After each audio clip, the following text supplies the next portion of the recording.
prisão, José aprendeu mesmo em momentos ruins, Deus está agindo, trabalhando os seus propósitos.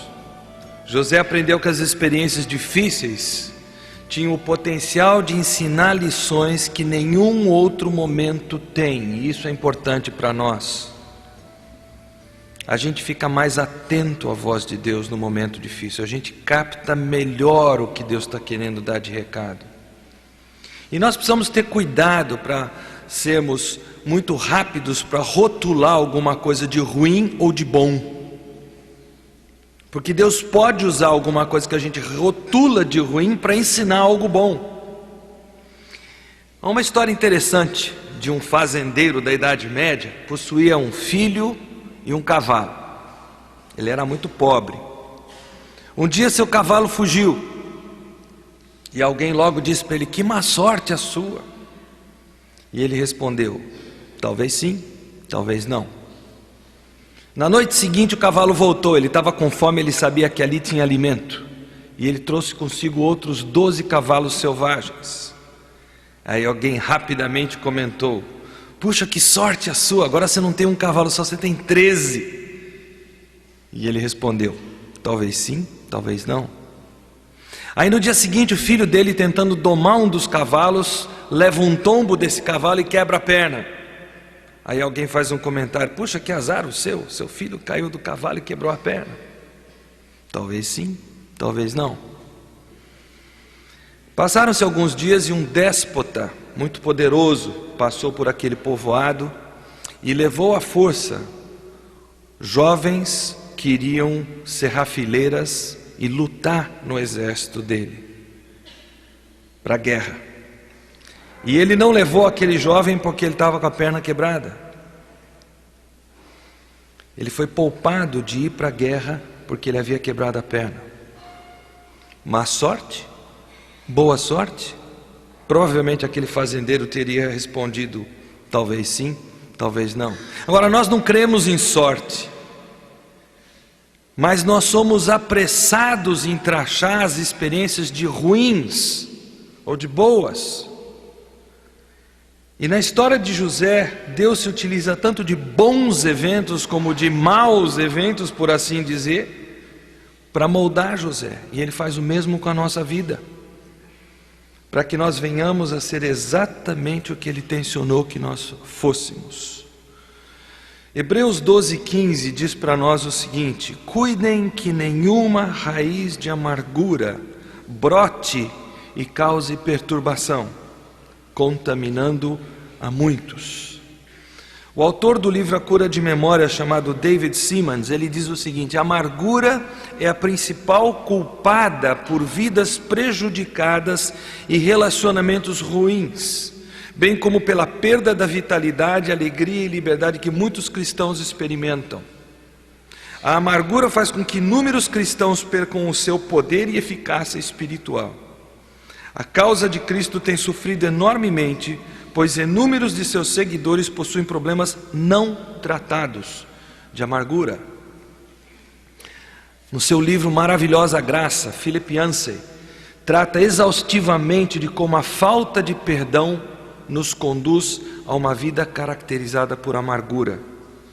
Ele cita com muita propriedade que se houvesse perdão, se houvesse um liberar da graça, cessariam as guerras, que via de regra são motivadas por uma única obsessão: vingança. Aliás, se você tiver o cuidado de analisar o tema predominante dos filmes de ação de hoje, se você pudesse resumir esse tema em uma palavra, qual seria? Vingança. Vocês estão acostumados a assistir, eu sei. Dê uma analisada nos filmes, a série Máquina Mortífera, Duro de Matar, todos os filmes sem exceção do Jean-Claude Van Damme, e todos esses filmes de artes marciais orientais, o tema é exclusivamente vingança.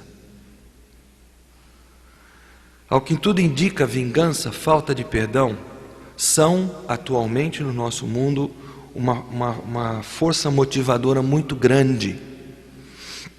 Na vida de José, uma vez que foi vencida a tentação de ordem sexual, a tentação em meio à adversidade, e vencida a tentação em meio ao sucesso, prosperidade e poder, agora José tem a oportunidade de aforra contra seus irmãos. Como é que será que ele vai reagir?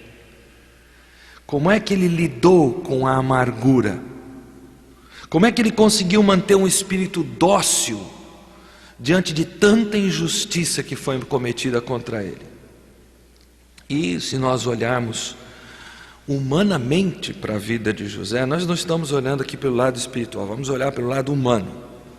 Ele tinha todo o direito de estar amargurado se você está olhando por padrões humanos. Veja só, recapitulando, ele foi odiado e foi rejeitado pelos irmãos. Quando nós falamos da família de José, nós tratamos de como os irmãos passaram a odiá-lo, cogitaram até matá-lo, formaram uma gangue para matá-lo, e acabaram vendendo José como escravo para o Egito, porque ele era o predileto do pai, porque ele tinha aqueles sonhos de poder, e porque ele era dedo duro dos irmãos. Mas não eram só os irmãos. Quando ele teve o segundo sonho, ele foi duramente repreendido pelo pai. Será que eu, sua mãe e seus irmãos viríamos a nos curvar até o chão diante de você? Ele esperava a compreensão do pai. Veio uma repreensão dura, machucando o seu espírito.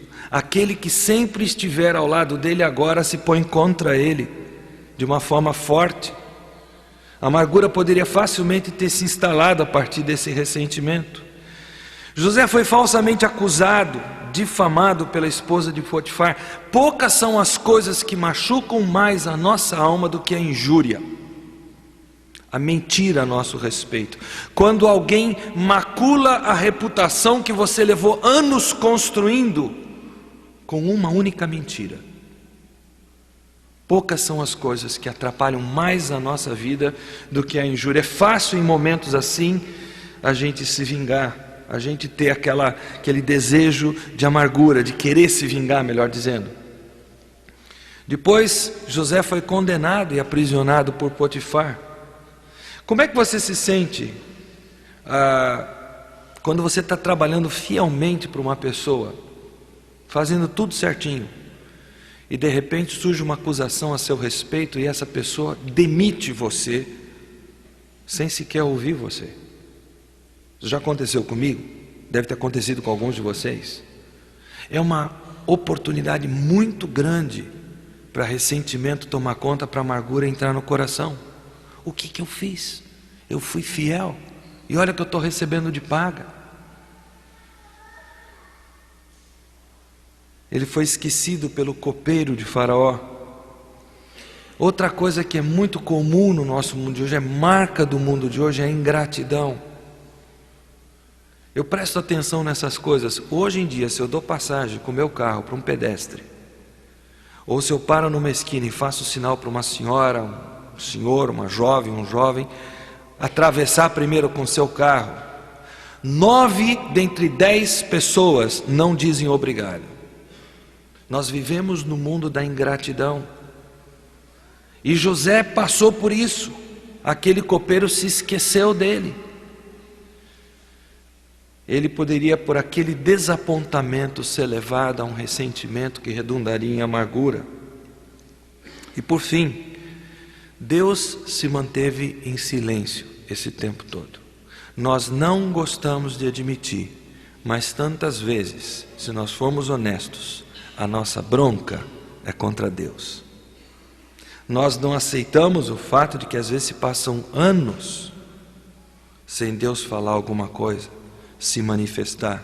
Na vida de José, depois que ele teve aquela encrenca na casa de Potifar, foram pelo menos 3 anos de cadeia em que Deus se manteve em silêncio. Deus abençoava o serviço dele, o texto é claro, mas Deus não falava com ele.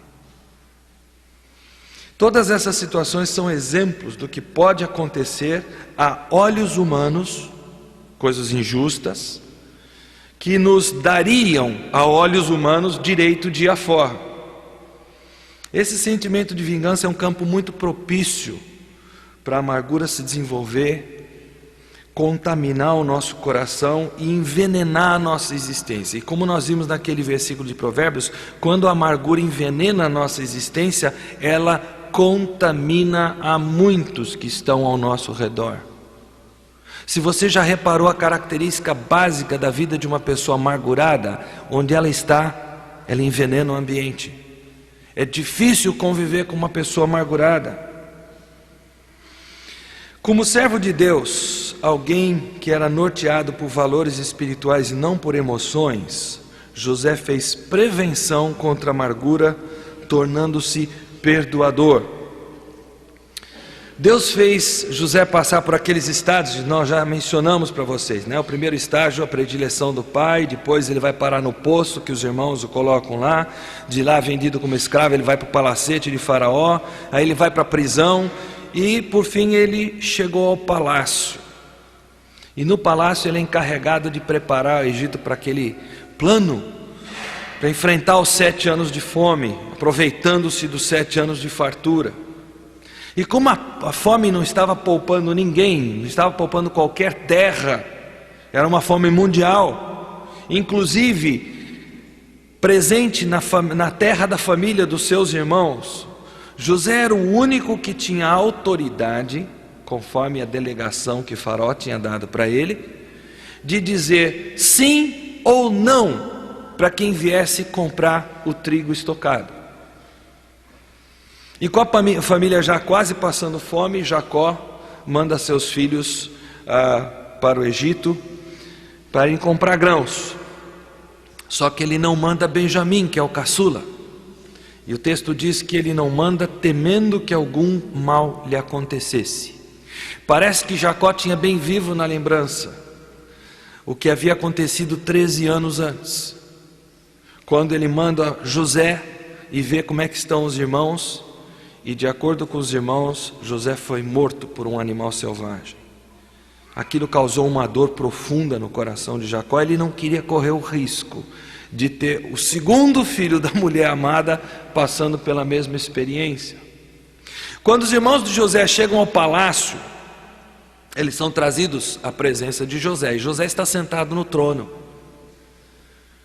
Eles não reconhecem José. José está 13 anos mais velho, ele está trajado como um governante egípcio, com as joias, as roupas. Eles não reconhecem José, mas José os reconhece imediatamente. E José começa a tratar os irmãos com uma firmeza pensada. Eu quero que vocês guardem essa expressão, porque ele não está tratando com raiva, ele está tratando com uma firmeza pensada, típica de quem está no poder e sabe usar bem as suas palavras. Nós encontramos isso em Gênesis 42, 6 e 7. Quando os irmãos de José chegaram, curvaram-se diante dele, rosto em terra. José reconheceu seus irmãos logo que os viu, mas agiu como se não os conhecesse e lhes falou asperamente: de onde vocês vêm? Responderam eles: da terra de Canaã, para comprar comida. Eu penso que com aquele gesto dos irmãos, José instantaneamente se lembrou dos seus sonhos. Ele deve ter pensado no que diz lá Gênesis 37: estávamos amarrando feixes de trigo no campo, quando meu feixe se levantou e ficou em pé, e os seus feixes se ajuntaram ao redor do meu e se curvaram diante dele. Estava se cumprindo o sonho de José naquele momento. Pelo menos o primeiro sonho estava se cumprindo. Aqueles sonhos fizeram com que fizeram com que o ódio dos irmãos crescesse melhor. E ironicamente, foram esses sonhos que fizeram o ódio dos irmãos de José crescer, que foram os próprios veículos para desencadear os eventos que iriam tornar os sonhos em realidade. Eu acho isso tremendo. Mas os irmãos de José não tinham consciência disso. José tinha agora a chance, humanamente falando, de ir à forra, vingar-se de quem tanto o maltratara, sem ninguém perguntar nada. Mas ele escolheu não fazer isso. E ele escolheu não fazer isso porque a sua vida toda estava alicerçada em sua confiança no Deus da providência. Além do fato de José ainda querer saber como é que estavam seu pai e seu irmão, ele estava curioso para saber isso. Mas como é que José haveria de confiar nos irmãos que haviam feito tanta coisa baixa e egoísta com ele? Ele bolou um plano engenhoso para chegar à verdade. Então ele diz em 42:10 o seguinte: vocês são espiões, vieram para ver onde a nossa terra está desprotegida. Isso pegou os irmãos dele completamente de surpresa, e eles passaram a implorar ao governante egípcio, dizendo o seguinte: teus servos eram 12 irmãos, todos filhos do mesmo pai, na terra de Canaã. O caçula agora está em casa com o pai, e o outro já morreu. Bom, com isso, José percebeu o quê? O pai ainda estava vivo e o irmão estava com o pai.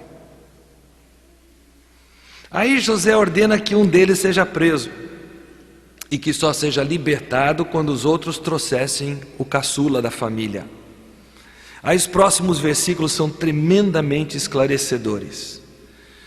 Eles se prontificaram a fazer isso e disseram uns aos outros: certamente estamos sendo punidos pelo que fizemos a nosso irmão.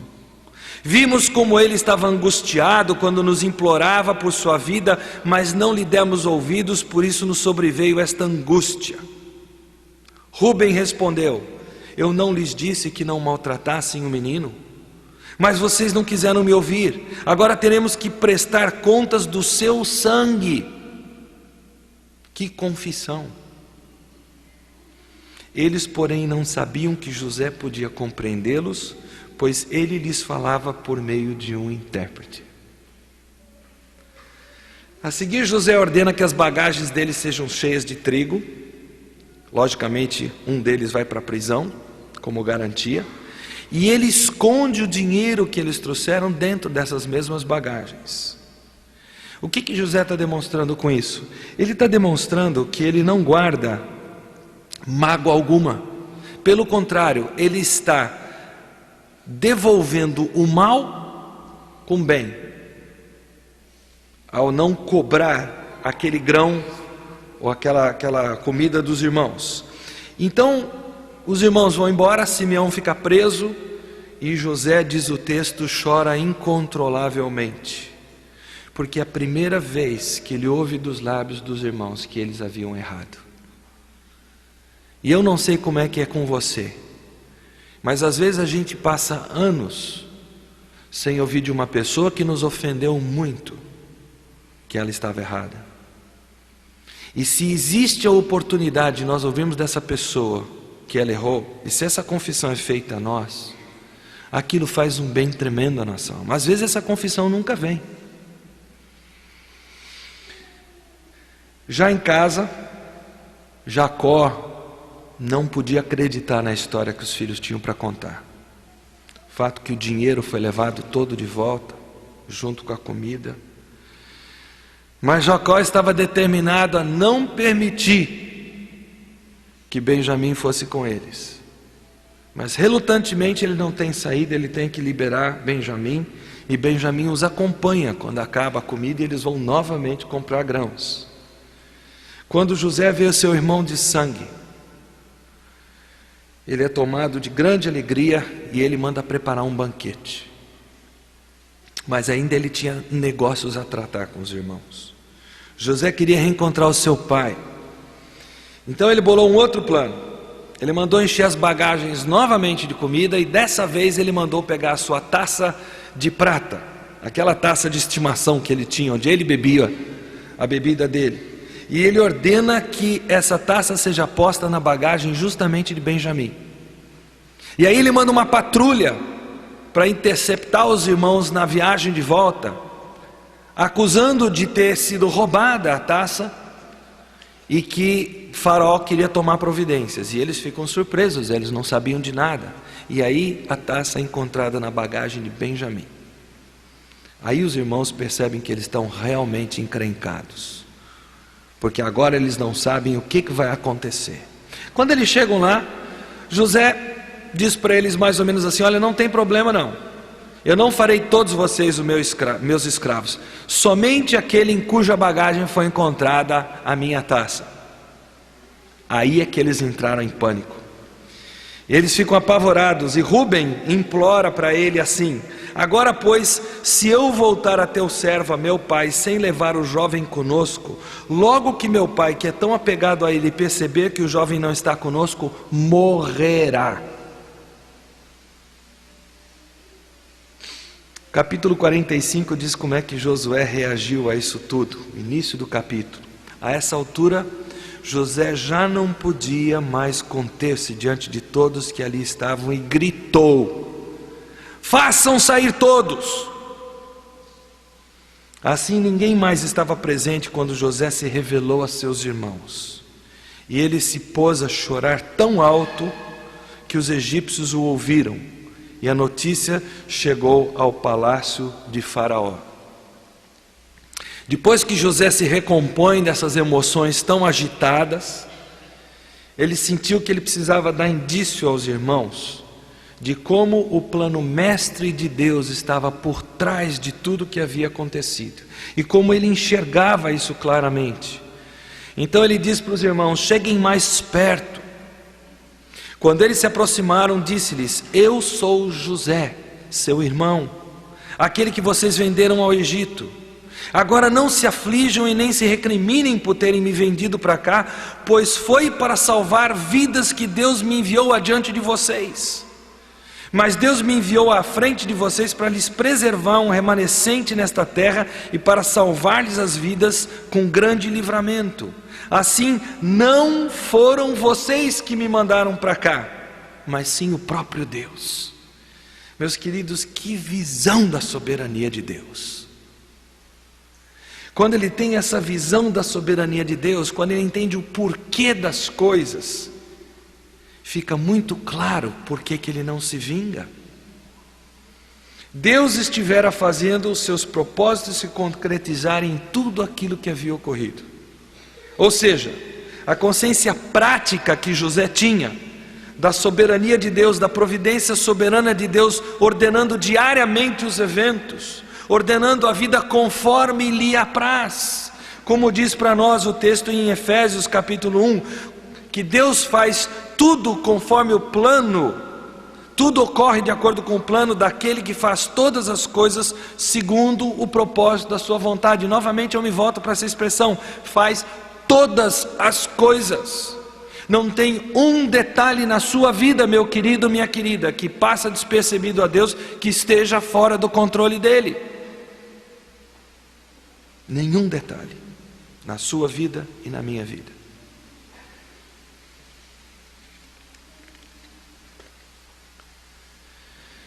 Dá para você perceber quando as coisas não caminham bem, conforme o esperado, que Deus está por trás?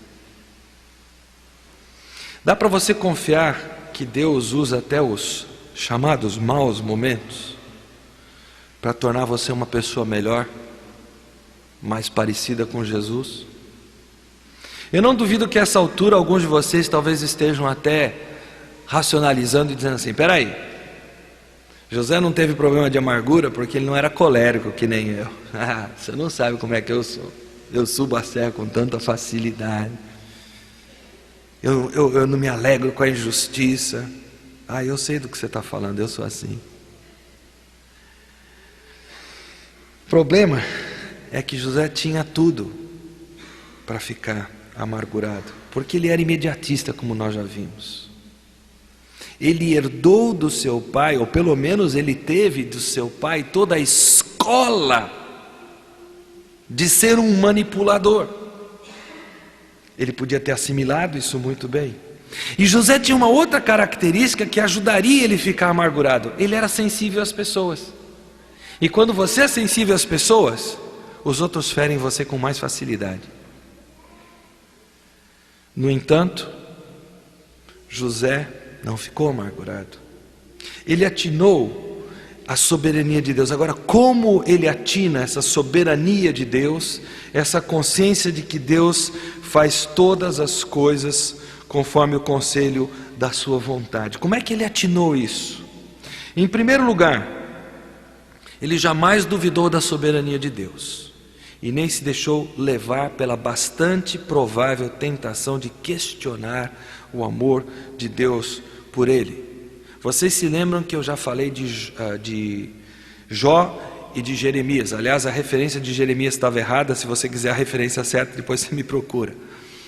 Mas tanto Jó como Jeremias, eles não questionaram a soberania de Deus, eles questionaram o amor de Deus. Agora, José não questiona nem a soberania, nem o amor de Deus. Eu já afirmei que na prática José vivia o conteúdo de Romanos 8:28. Sabemos que Deus age em todas as coisas para o bem daqueles que o amam, daqueles que foram chamados segundo o seu propósito. Ele sabia por experiência que nenhum dos planos de Deus pode ser frustrado,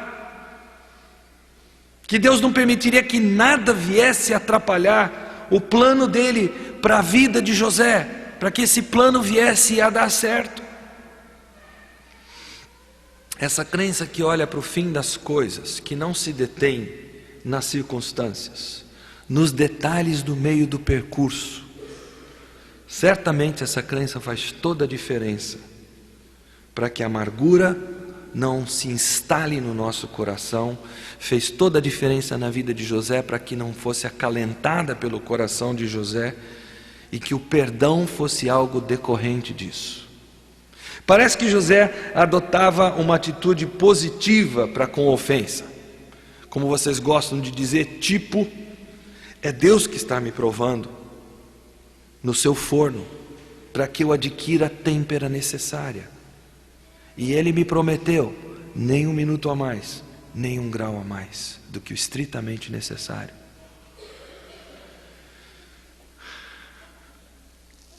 José não adotava uma atitude negativa para com o ofensor, ele não tinha tempo para isso.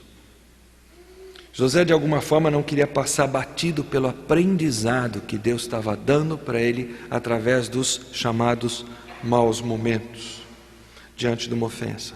E eu diria que talvez fosse hora de você se perguntar: como é que eu trato dessa questão da soberania de Deus quando as coisas apertam para o meu lado? Será que eu tenho problemas em admitir um Deus soberano? Será que eu questiono Deus quando as coisas ruins acontecem e chego a ponto de, talvez não expressar, mas no fundo do meu coração sentir: Deus, com que direito o Senhor faz isso na minha vida? Será que existe essa atitude dentro do seu coração? Então, para ser transparente com você, eu lutei muito com isso. Para não dizer que às vezes eu ainda me sinto indócil para aceitar o caminho do Senhor na minha vida. E eu quero dizer que enquanto você não se dobra a um Deus soberano, que tem o direito de fazer o que bem entende com e em a sua vida, e na sua vida, você jamais conseguirá ser uma pessoa perdoadora. A amargura será para sempre uma companheira infeliz e constante na sua vida. E eu quero dizer para vocês que eu estou assustado com a mudança que eu estou vendo no nosso mundo. Quando eu era jovem, a gente não falava de um assunto como esse, perdão para jovens. Perdão não era problema para jovens quando eu era jovem. Mas com tudo que nós temos no nosso mundo, todos esses filmes, todos esses temas de vingança, eu vejo que hoje, gente da idade de vocês tem tanto problema com perdão quanto gente mais velha, que era a tônica de antigamente. Hoje eu vejo jovens amargurados, isso me preocupa muito, por não ter equacionado bem essa crença no Deus que quer o nosso bem. Ou melhor, porque José equacionou essa crença, que Deus faz tudo para o nosso bem, e que Ele sabe o que faz, e que Deus, ouçam bem, não tem qualquer obrigação de nos dar satisfação do que Ele faz. Ele não tem esse compromisso com você e comigo. Foi por isso que José conseguiu tranquilamente seguir o caminho do perdão. Veja que declaração portentosa José dá quando ele está já no final, ou melhor, quando o pai dele morre e os irmãos vêm receosos, achando que agora ele vai se vingar. Porque você se recorda que eu disse que naquela época, quando alguém queria fazer algum mal a um membro da família, ele esperava o pai morrer. São passados alguns anos já, eles já estão no Egito, estabelecidos. Agora o pai morre. Olha o que eles fazem. Vendo os irmãos de José que seu pai havia morrido, disseram: e se José tiver rancor contra nós e resolver retribuir todo o mal que lhe causamos? Então mandaram um recado a José dizendo: antes de morrer, teu pai nos ordenou que te disséssemos o seguinte. A gente não sabe se isso é verdade ou é mentira, não está na Bíblia. Pode até ter sido, mas pode também não ter sido. Peço-lhe que perdoe os erros e os pecados de seus irmãos que o trataram com tanta maldade. Agora, pois, perdoa os pecados dos servos de Deus, do teu pai. É impressionante o poder que a culpa tem. É impressionante. José já havia abraçado os seus irmãos, ele já havia chorado com eles. Ele já havia dito claramente que eles não se culpassem pelo que havia acontecido, porque havia sido a providência de Deus que havia ordenado os acontecimentos daquele jeito. Mas eles ainda continuavam desconfiando, eles ainda continuavam totalmente inseguros. O texto continua: quando recebeu o recado, José chorou. Eu acho interessante a gente pensar o porquê que José chorou. Eu tenho para mim que ele ficou triste. Ele ficou triste de ver que a vida dos irmãos ainda estava presa a uma culpa que eles não precisariam estar sentindo. Talvez ele tenha ficado triste porque ele não comunicou o suficiente que no coração dele só havia lugar para perdão. Eles não conseguiram atinar, eles ainda estavam inseguros. Eu tenho para mim que José estava preocupado que os seus irmãos não estavam atinando a soberania de Deus, a providência soberana de Deus. O texto continua e ele diz: depois vieram seus irmãos, prostraram-se diante dele e disseram: aqui estamos, somos teus escravos. Detalhe, sonho se cumprindo de novo. Segundo lugar, José recusou-se a ser vingativo e com isso ele impediu que o passado influenciasse o futuro. Em lugar de vingar-se, ele retribuiu o mal com o bem. Agora José dá uma das mais fortes declarações que nós temos na Bíblia, de que se pode viver e se deve viver à sombra da soberania de Deus. Ele diz assim em Gênesis 50, 19 a 21, não tenham medo, estaria eu no lugar de Deus? Sabe o que você faz quando você se vinga de uma pessoa? Você está assumindo o lugar que é de Deus. Deus diz: não vos vingueis, a mim pertence a vingança. Quando você e eu vamos à forra, nós estamos dizendo para Deus: Senhor, eu sei que se eu deixar a coisa na tua mão só vai amolecer, então só para garantir que o Senhor não vai amolecer, eu vou tomar providências. Você já parou para pensar quanto orgulho está por trás disso? Que direito nós temos para dizer para o Criador, para o oleiro, nós que somos o barro, que ele não sabe o que faz? Mas quando nós assumimos essa atitude de vingança, como José deixa claro aqui, nós estamos tomando o lugar de Deus. Olha só agora o que ele diz: vocês planejaram um mal contra mim. Ele não deixou de reconhecer que a atitude deles, a intenção deles foi maligna, mas Deus o tornou em bem. Meus queridos, se vocês não acreditam em soberania de Deus, está aqui uma declaração de alguém que acredita. Deus transforma situações completamente desagradáveis, completamente irremediáveis, em bem. para que hoje fosse preservada a vida de muitos. Por isso não tenham medo.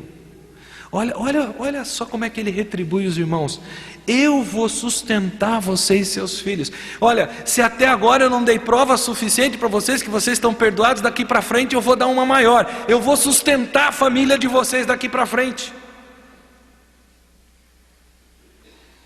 E assim os tranquilizou e lhes falou amavelmente. Quando reconhecemos que Deus está operando na nossa vida, mesmo através das circunstâncias difíceis, através de pessoas que nos magoam, e por isso nós perdoamos de fato, aí nós não encontramos dificuldade em obedecer à ordem de Jesus. Façam bem àqueles que os odeiam. É interessante nós notarmos que retribuir mal com bem foi uma marca da vida de José. Isso aconteceu várias vezes, eu não tenho tempo aqui para citar para você as ocorrências, mas eu tenho pelo menos 3 referências aqui. Se você quiser anotar, 42, 25, 43, 22 a 24 e 44, 1. Eu vou repetir, 42, 25, 43, 22 a 44 e 44, 1. Ocasiões em que José retribuiu o mal com bem. Mas em terceiro lugar, José não acalentava mágoas e nem permitia que criassem raízes virando amargura. Alguém já disse muito sabiamente: mágoa tomada ou acalentada em doses homeopáticas vira amargura. Você já parou para pensar nisso? Você se ressente com uma coisa aqui hoje, se magoa com outra coisa aqui amanhã, e essas coisas vão se acumulando no seu coração. De repente você não sabe por que você está uma pessoa amargurada. A maior prova de que José lidou corretamente com as feridas que ele sentiu está no nome que ele deu para os filhos. Manassés: Deus me fez esquecer de todo o meu sofrimento. E aqui cabe uma palavrinha. Quando a gente fala que perdoar é esquecer, por favor, não tenha uma ideia ilusória de que você é acometido de uma santa amnésia, que nunca mais você se lembra do evento.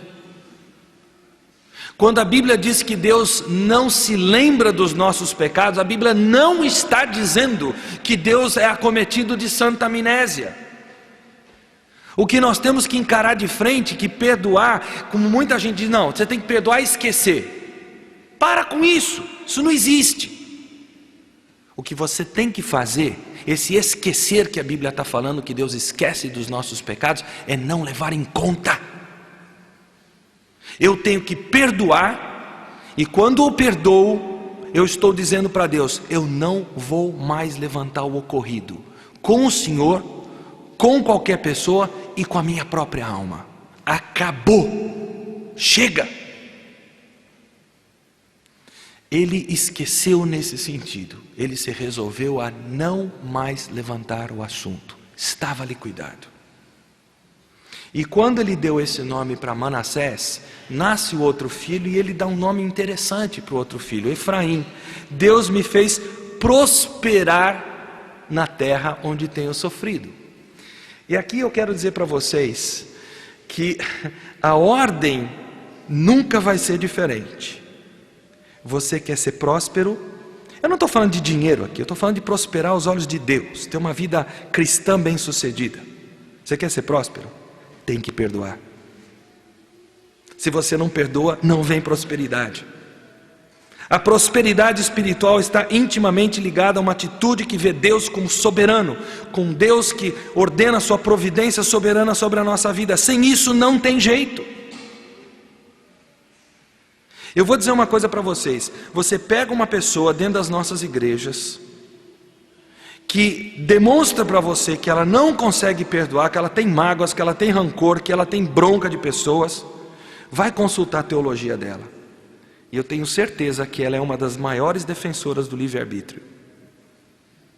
Ela defende um Deus impotente, e eu é que dou as cartas. Não é à toa que ela vive amargurada. Ela não enxerga Deus como controlando os eventos. Fica difícil.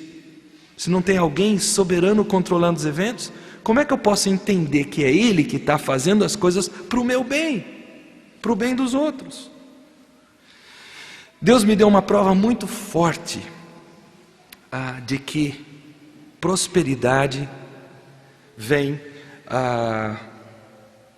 com o perdão. Aliás, Deus primeiro me deu uma prova de que a memória do ocorrido não pode ser levantada. Eu vou contar duas experiências, na verdade. Primeira delas, eu fiz um negócio, compra de um terreno, vários anos atrás, que uma pessoa fixou um preço para me vender e ela não aceitou o sinal porque ela era muito amiga da minha mãe. Muito relacionamento entre as famílias. Eu levantei o financiamento, quando eu cheguei para fechar o negócio com o cheque na mão, ela dobrou o preço. Aí eu não entendi. Eu falei, mas como? Nós acertamos. Não, eu andei vendo, estava muito barato. Você compra metade. Aí eu falei, de jeito nenhum. Muito orgulhoso, eu também não quis fazer o negócio. Passaram-se 15 anos, eu pagando esse financiamento todo mês. E lutando com Deus. E no meu coração eu achei que eu havia perdoado aquela pessoa. Mas um dia nós estávamos num grupo de compartilhar assim, esses grupos pequenos de oração, de estudo bíblico. E uma pessoa muito chegada da família, terminado o estudo que nós tínhamos feito, estávamos falando de perdão. Eu tinha usado esse exemplo. Essa pessoa chegou na minha cara, olhou para mim e falou assim: você não perdoou fulana de tal? Eu te conheço, está escrito no teu rosto, está escrito na tua testa. Meus queridos, como eu gosto de gente que, porque ama a gente, confronta a gente, chega junto, na hora que você precisa ouvir. Nós não gostamos disso, mas nós precisamos disso na igreja de Cristo hoje em dia. E ela foi firme, mas eu via que aquilo era amoroso. Naquele dia eu voltei para casa e eu tive que reconhecer diante de Deus. Falei, Senhor, eu estou enrolando, eu não perdoei coisa nenhuma. Eu estou convivendo com a coisa, achando que isso significa que eu perdoar. Sabe aquela ideia de que o tempo dá conta dessa mágoa? Para com isso, o tempo só incrementa a mágoa e transforma em amargura. Tempo não resolve o não perdão. Bote isso na cabeça de uma vez para sempre. Você tem que chegar às falas com a coisa e perdoar. E naquela noite eu disse para Deus, eu falei, Senhor, eu tenho me estribado no fato de que as minhas emoções não querem perdoar. Senhor, eu tenho que ser hipócrita com as minhas emoções. Elas não podem mandar na minha vida. Quem tem que mandar na minha vida é a tua palavra. A tua palavra diz perdoa. E eu hoje estou dizendo para o Senhor que fulana de tal está perdoada. Meus queridos, eu não quero dizer para vocês que isso é uma regra. Em outras situações aconteceu diferente. Mas nessa situação em particular, no momento em que eu declarei para Deus que fulana estava perdoada, Deus arrancou do meu coração todo sentimento daninho que havia. Ele curou as minhas emoções, instantaneamente. Repito, não estou prometendo que isso vai acontecer sempre, mas naquele caso aconteceu. Passados alguns anos, nós nos encontramos num evento que era o ambiente que nós frequentávamos, e quando essa pessoa me viu de longe, sabe quando você vê que a pessoa vê você e ela tenta disfarçar que não viu? E naquele momento veio aquela vozinha do inferno, daquele demôniozinho que senta aqui e diz assim, tá vendo? Ela está querendo, ó, você não tinha nada que ter perdoado. Aí eu fiz assim, ó, cai fora, show. E eu fui lá, fui cumprimentá-la e dei um abraço que não era demagógico. Era um abraço sincero, de quem estava feliz e revê-la. Que delícia sentir esse sentimento no coração. Uma emoção sadia plantada pelo Espírito de Deus, porque eu havia obedecido e perdoado. Houve uma outra circunstância, que tem a ver com prosperidade. Eu passei por uma outra circunstância mais difícil, porque essa envolveu um cenário de igreja, envolveu liderança espiritual, e eu fui completamente destituído da autoridade espiritual que eu tinha na igreja, sem motivo. Eu poderia dizer, medo de sombra ou qualquer coisa assim, eu não quero acusar, eu não sei, Deus é quem sabe. Mas eu fui destituído dessa autoridade, eu passei 6 anos sentado no banco da igreja, sem uma oportunidade de pregar ou de ensinar a palavra de Deus. Até que um dos meus filhos veio para mim e falou, pai, o que você está fazendo nessa igreja? Saí da igreja, achei que eu tinha lidado com a situação. Quando eu estava na nova igreja, o pastor da nova igreja me recebeu muito bem, pessoa mais velha, bem experimentada. Ele dizia: aí, tudo certinho lá? Eu falei: tudo certinho, só falta eu voltar e falar algumas verdades. Ele falou: não faça isso. Você já falou o que você tinha que falar. Deixe Deus cuidar da situação.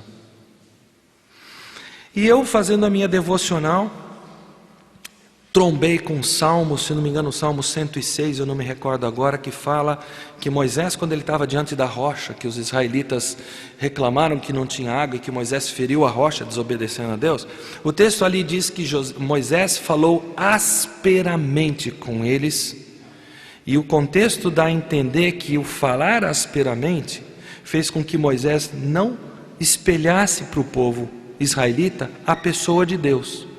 Então o fato de Moisés não ter entrado na terra prometida tem a ver com a desobediência, mas tem a ver também com a falta de representar bem a Deus para os seus liderados. Eu nunca havia atinado isso. E naquele momento veio aquela convicção muito forte: olha, você tratou cada problema que surgiu, você não deixou passar um, mas você foi áspero, você foi rude. E naquele momento uma convicção muito grande de Deus veio: olha, você tem que voltar lá e você tem que pedir perdão. Pá, Deus, eu fui injuriado, eu tenho que voltar lá e pedir perdão? Sim, Senhor.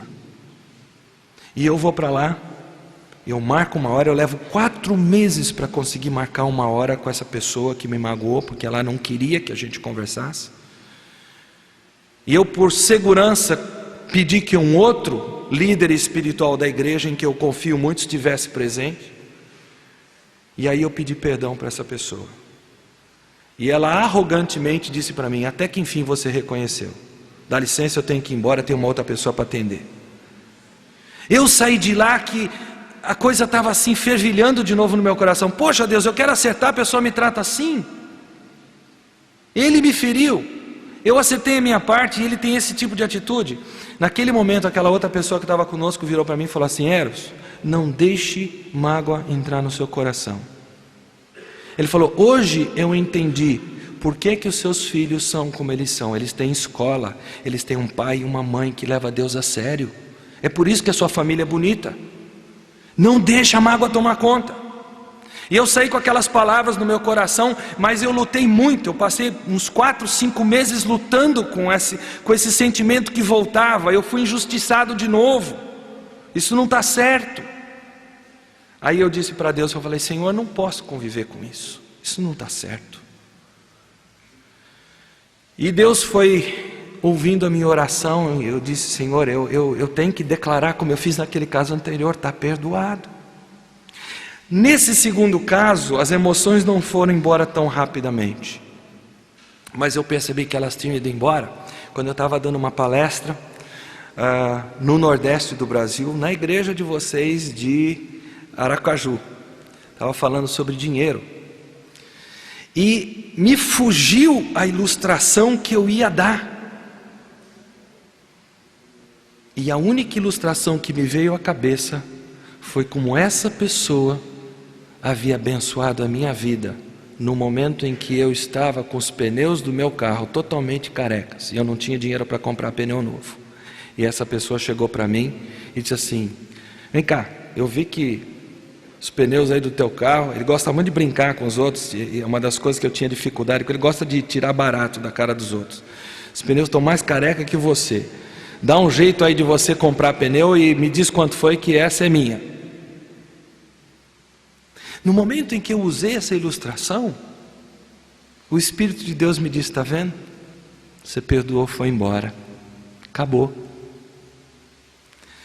É interessante que enquanto eu vivi de tempo integral no ministério, que foi quando isso aconteceu, eu sempre tive convites, dei seminários e preguei ali e aqui, mas bastou isso acontecer, e isso aconteceu na época em que eu estava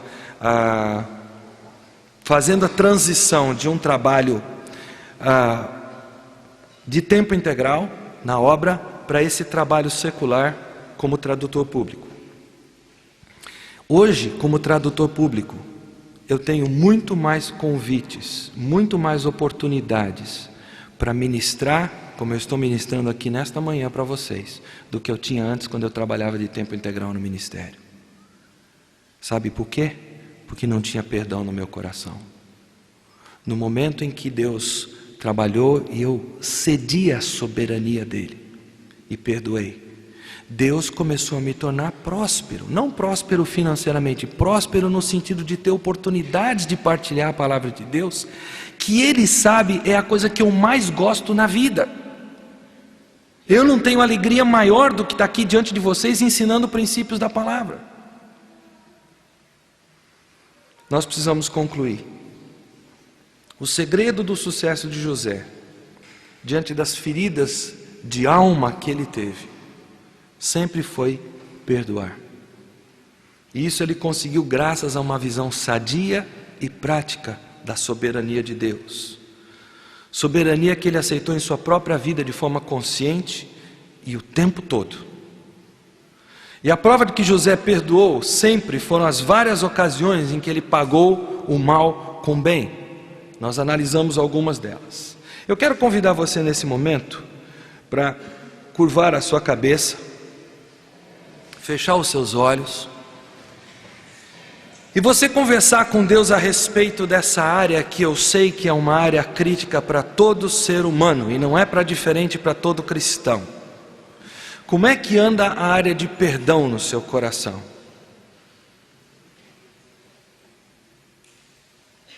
Você é capaz de dizer: o que me fizeram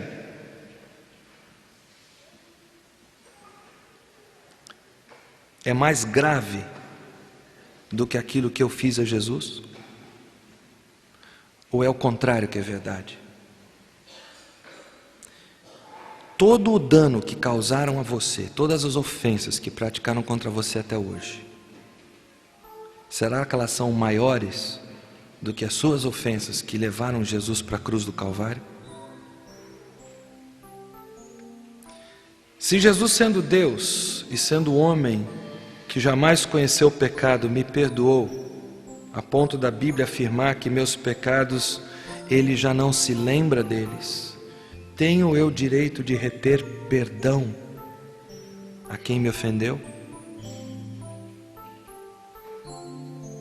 Quando é que eu vou parar de me chamar de cristão, ou seja, de seguidor de Cristo, enquanto eu não puder segui-lo no perdão que Ele me estendeu? Quando é que eu vou me conscientizar de uma vez por todas que Deus controla todos os eventos da história na qual a minha vida está inserida? Quando eu vou atinar que a minha vida e todos os acontecimentos ligados a ela estão dentro dos propósitos, dentro da providência soberana de Deus para a minha vida? Quando eu for honesto em admitir que eu não estou pronto a transferir a responsabilidade de punir, de vingar a Deus, porque eu sei que Ele é um Deus perdoador, misericordioso. Quando é que eu vou ser honesto em admitir que essa é a realidade da minha vida? Converse com Deus no seu coração, deixe o Espírito de Deus, que é aquele professor residente no seu coração, você que já tem a Cristo, deixe Ele ministrar nesse momento, mostrando para você quais confissões você tem que fazer, deixando que Ele mostre para você que tipo de perdão você tem que conceder.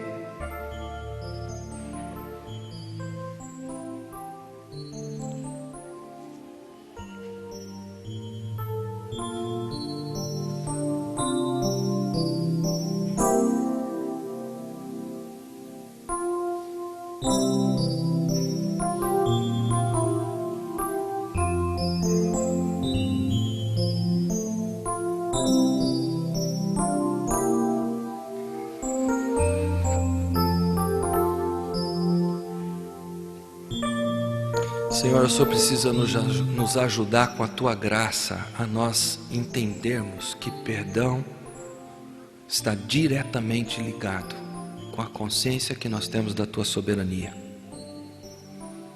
Se nós não conhecemos um Deus soberano, se nós não temos um Deus em quem nós confiamos o destino da nossa vida,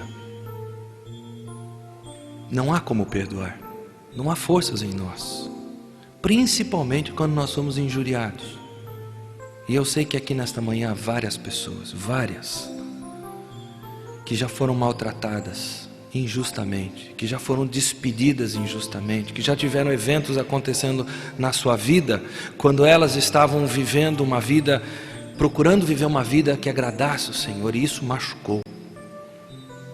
Pai, eu peço que o Senhor dê uma visão da Tua soberania para essas pessoas, que o Senhor use a vida de José, para que elas sejam inspiradas a crer num Deus que pega o mal que os outros querem fazer conosco e transforma em bem. Senhor, ajuda-nos a termos a capacidade de enxergar que nada te é impossível. Não tem situação que o Senhor não consiga reverter. Não tem situação que o Senhor não consiga transformar em bem. A nossa perspectiva humana, ela é muito finita, nós enxergamos muito próximo. O Senhor enxerga longe. Toda a história está nas Tuas mãos. Senhor, eu peço que o Senhor esteja nesse momento ministrando profundamente ao coração de toda e qualquer pessoa aqui nesse recinto que luta com perdão.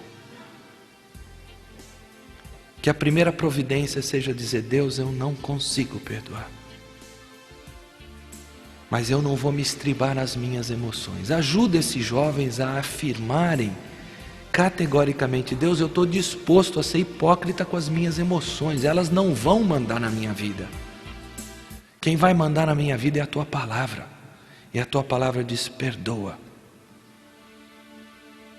Ajuda eles levarem a Tua palavra a sério, Pai, conhecerem a alegria da paz que excede todo o entendimento. Aquela paz que é decorrente de não ter acerto nenhum para fazer com ninguém, de estar com a consciência completamente limpa, não só de pedir perdão, mas também de perdoar. Atua, Pai, de uma forma poderosa para que nós glorifiquemos o Teu nome pelos resultados. E que não fique nunca confusão aqui, ó Pai. Se houver transformação de vidas, se houver mudança de rumos, quem fez isso foi o Senhor Jesus, a quem nós damos toda a honra e toda a glória. Amém.